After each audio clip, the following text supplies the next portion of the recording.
जब कंपनी के सभी बड़े अधिकारी अपनी सीटों से उठकर चेयरमैन का स्वागत करने लगे, तभी लड़की को यह देखकर जबरदस्त झटका लगा कि उसका 2,500 रुपये में रखा गया कॉन्ट्रैक्ट वाला पति असल में अरबों की संपत्ति वाले एक बड़े ग्रुप का मालिक है।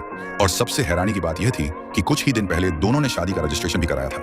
लेकिन इसके बाद चेयरमैन ने जो कहा, उसने वहां मौजूद सभी लोगों को और भी ज्यादा हैरान कर दिया। कुछ दिन पहले लड़की को उसके परिवार वालों ने एक कैफे में रिश्ता देखने के लिए भेजा था, मगर वहां पहुंचकर वह गलती से गलत टेबल पर बैठ गई और बिजनेस मीटिंग के लिए आए चेयरमैन को ही अपना रिश्ता देखने वाला लड़का समझ बैठी। चेयरमैन उसकी बात सुनकर थोड़ा हैरान हुआ, लेकिन सामने बैठी घबराई हुई लड़की को देखकर वह उत्सुक हो गया और उसके सामने बैठ गया। लड़की को लगा कि यह आदमी पहले मिले बाकी लड़कों से अलग है, इसलिए उसने मुस्कुराते हुए पूछा, क्या आप पहली बार रिश्ता देखने आए हैं? चेयरमैन ने हल्की मुस्कान के साथ कहा, कुछ ऐसा ही समझ लो। फिर उसने लड़की से पूछा, और तुम क्या पहले भी कई बार रिश्ता देखने आई हो? लड़की ने हंसते हुए बताया कि यह उसका छठा रिश्ता है। उसने खुद पर तंज कसते हुए कहा कि उसकी उम्र बढ़ती जा रही है और चाहे वह अपने करियर में कितनी भी सफल क्यों ना हो, लोग उसे सिर्फ एक लालची और शादी न करने वाली औरत समझते हैं। चेयरमैन ने उत्सुकता से पूछा, फिर भी तुम बार बार रिश्ते क्यों देख रही हो? लड़की ने बताया कि उसकी माँ कई सालों से बीमार है और हमेशा यही चाहती हैं कि उनकी बेटी की शादी हो जाए ताकि उन्हें उसकी चिंता न रहे। एक बेटी होने के नाते वह अपनी माँ की इच्छा को नजरअंदाज नहीं कर सकती। लड़की की बात सुनकर चेयरमैन को उससे सहानुभूति हो गई। वह भी उसकी ही उम्र का था और उसकी भावनाओं को समझ सकता था, इसलिए उसने अपनी असली पहचान छिपाए रखी ताकि लड़की को शर्मिंदगी महसूस न हो। जाते समय दोनों ने एक दूसरे का नंबर ले लिया। शुरुआत में चेयरमैन ने इस पूरी घटना को एक मजाक समझकर भुला दिया और लड़की को भी लगा कि यह उसकी एक और असफल मुलाकात थी। लेकिन उसी रात लड़की को खबर मिली कि उसकी माँ की हालत अचानक बहुत खराब हो गई है। वह घबराकर अस्पताल पहुंची और वहीं गलियारे में उसकी मुलाकात फिर से चेयरमैन से हो गई। कुछ देर बाद डॉक्टर ने उसे बताया कि उसकी माँ का कैंसर पूरे शरीर में फैल चुका है और उनके पास केवल 1 महीने का समय बचा है। यह खबर सुनकर लड़की पूरी तरह टूट गई। उसकी दुनिया जैसे बिखर गई थी। उसकी माँ ही उसका एकमात्र सहारा थी और अब वह उन्हें भी खोने वाली थी। घबराहट और सदमे में वह बेहोश होकर गिर पड़ी। सौभाग्य से चेयरमैन ने उसे संभाल लिया और अपनी बाहों में पकड़ लिया। तभी उसे लड़की की पूरी परिस्थिति का पता चला।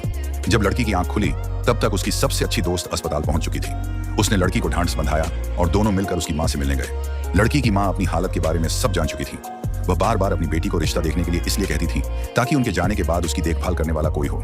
लड़की अपनी मां को चिंता में नहीं देखना चाहती थी, इसलिए उसने झूठ बोल दिया कि उसका पिछला रिश्ता सफल रहा और अब वह उस लड़के के साथ रिश्ते में है। यह सुनकर उसकी मां बहुत खुश हुई और बोली कि अब वह निश्चिंत होकर जा सकती हैं। फिर उन्होंने अपनी बेटी से उस लड़के को अपने सामने लाने की इच्छा जताई। मजबूर होकर लड़की ने चेयरमैन को संदेश भेजा और उससे अपने प्रेमी का नाटक करने की विनती की। लेकिन चेयरमैन ने जवाब में कहा, मैं तुम्हारे साथ एक सौदा करना चाहता हूँ। हम 1 साल के लिए शादी कर लेते हैं। उस दौरान तुम्हारे रहने और खाने का पूरा खर्च मैं उठाऊंगा। संदेश पढ़कर लड़की हैरान रह गई। उसे लगा जैसे सामने वाला मजाक कर रहा है, लेकिन चेयरमैन को उसकी बातों में सच्चाई दिखाई दी थी। उसने उससे कारण पूछा और लड़की ने अपनी मां की बीमारी के बारे में सब कुछ बता दिया। उसकी ईमानदारी और अपनी मां के लिए उसका प्यार देखकर चेयरमैन का दिल पिघल गया। जब लड़की ने आमने सामने मिलकर बात करने का प्रस्ताव रखा, तो उसने आखिरकार हामी भर दी। अगले दिन दोनों मिले और लड़की ने साफ साफ कहा कि वह सिर्फ एक समझौते वाली शादी करना चाहती है। उसकी एक ही इच्छा थी कि उसकी मां के जाने से पहले उसकी शादी हो जाए ताकि मां चैन से दुनिया छोड़ सके। चेयरमैन को मनाने के लिए उसने अपने फ्लैट की चाबी भी उसके सामने रख दी। लड़की की गंभीरता देखकर चेयरमैन मुस्कुरा दिया और प्रस्ताव स्वीकार कर लिया। तभी लड़की ने उससे एक और अनुरोध किया कि वह अब भी उसके साथ अस्पताल चले और उसकी मां से मिल ले।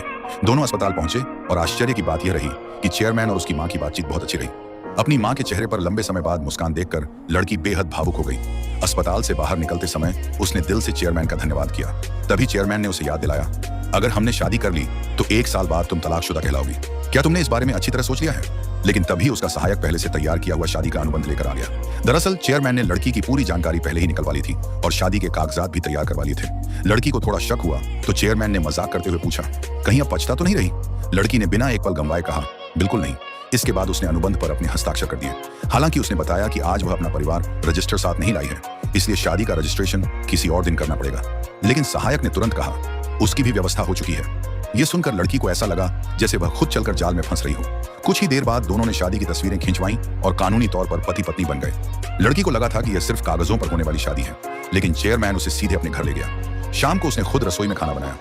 लड़की को यकीन नहीं हो रहा था कि इतना हैंडसम और सफल आदमी इतना अच्छा खाना भी बना सकता है। खाने के दौरान चेयरमैन ने बताया कि कुछ दिनों के लिए उसे बिजनेस ट्रिप पर जाना पड़ेगा। उसने लड़की से कहा, इस घर को अपना घर समझो, किसी तरह की झिझक मत रखना। यह साधारण सा वाक्य लड़की के दिल को गहराई तक छू गया, क्योंकि लंबे समय से अकेले जीवन जी रही लड़की ने बहुत समय बाद घर जैसा अपनापन महसूस किया था। कुछ दिन बाद लड़की को ऑफिस से एक नया प्रोजेक्ट मिला। उसे और उसके सहकर्मियों को एक बड़ी कंपनी के साथ काम करने भेजा गया। उस दिन कंपनी में एक महत्वपूर्ण बैठक थी और फ्रेंच भाषा के विशेषज्ञ होने के कारण लड़की को अनुवाद का काम सौंपा गया था।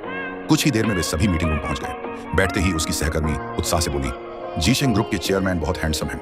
शहर की आधी लड़कियां उन्हें अपना ड्रीम मैन मानती हैं। लड़की कुछ कह पाती उससे पहले ही कमरे में मौजूद सभी लोग अपनी सीटों से उठ खड़े हुए और चेयरमैन का स्वागत करने लगे। जैसे ही लड़की ने सामने आने वाले व्यक्ति का चेहरा देखा, वह वहीं स्तब्ध रह गई।